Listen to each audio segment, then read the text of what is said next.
There's a question that keeps so many women awake at night.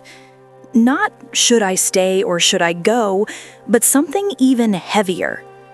Can I even afford to leave? Because when your heart knows it's time, your mind starts doing the math.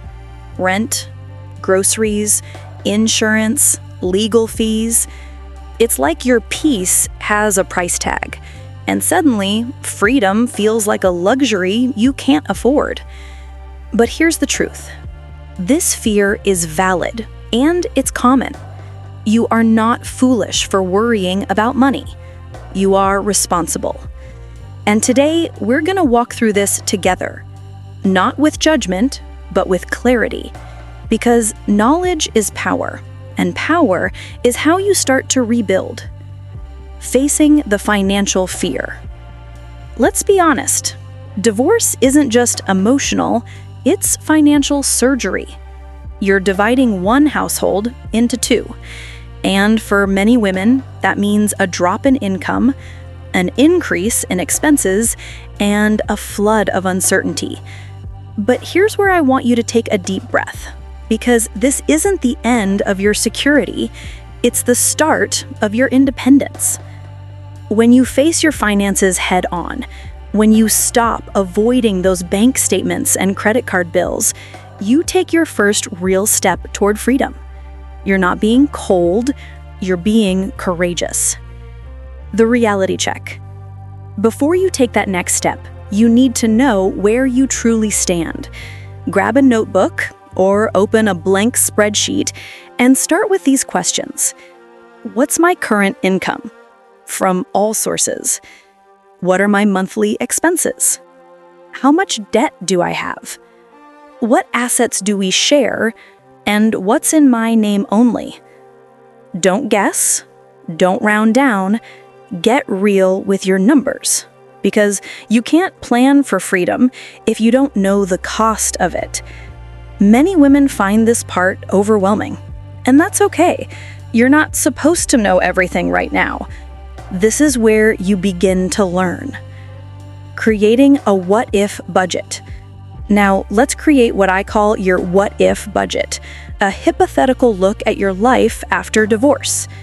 Ask yourself, if I lived on my own, what would rent look like in my area? How much would groceries, utilities, and transportation cost?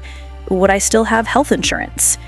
This exercise isn't about scaring yourself. It's about seeing yourself.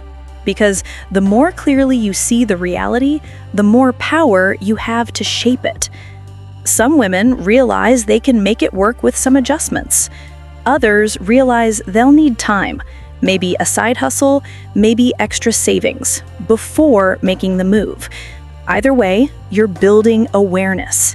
And awareness is the opposite of fear. Understanding your legal and financial rights.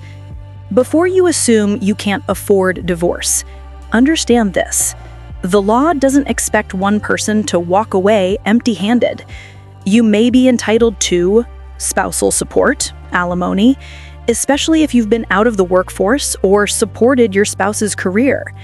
A fair share of marital assets, savings, property, retirement accounts. And if you haven't seen it yet, I talked about this deeply in my video called What is Alimony? A Plain English Guide for Women. That one breaks down exactly how courts calculate support, and it's worth watching right after this video if you need clarity on your rights. Because information isn't just power, it's peace of mind. The emotional side of money. Let's pause for a moment, because I know this isn't just about dollars. It's about what those dollars represent. Security, freedom, choice. Money after divorce can feel like a mirror, reflecting every insecurity you've ever had. You might think, how did I end up here? Or why do I have to start over at this age? But remember, you're not starting from zero. You're starting from experience, and no one can take that from you. Building your financial foundation. Now it's time to plan. Start small, start simple, but start. Open your own bank account if you haven't already. Check your credit score. It's not just a number, it's your financial reputation. Track every dollar for 30 days. You'll be shocked by what you learn. Build a small emergency fund. Even $500 can give you breathing room. And if you can, consult a divorce financial planner, not just an attorney. They specialize in helping women like you navigate this transition with smart strategies. Because the goal isn't just to survive divorce financially, it's to rebuild wealth on your own terms. Shifting your mindset from scarcity to strength. Fear tells you you're losing everything, but perspective reminds you you're gaining something even more powerful: control. You get to decide what your financial story looks like from here. No one else. You're not helpless. You're learning a new skill set that will serve you for life. There's a line I once heard from a divorce coach. A woman who learns to manage her money after divorce doesn't just rebuild her life, she redesigns it.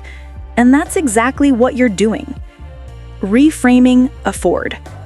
So when you ask yourself, can I afford to get divorced? Maybe the deeper question is, can I afford to stay?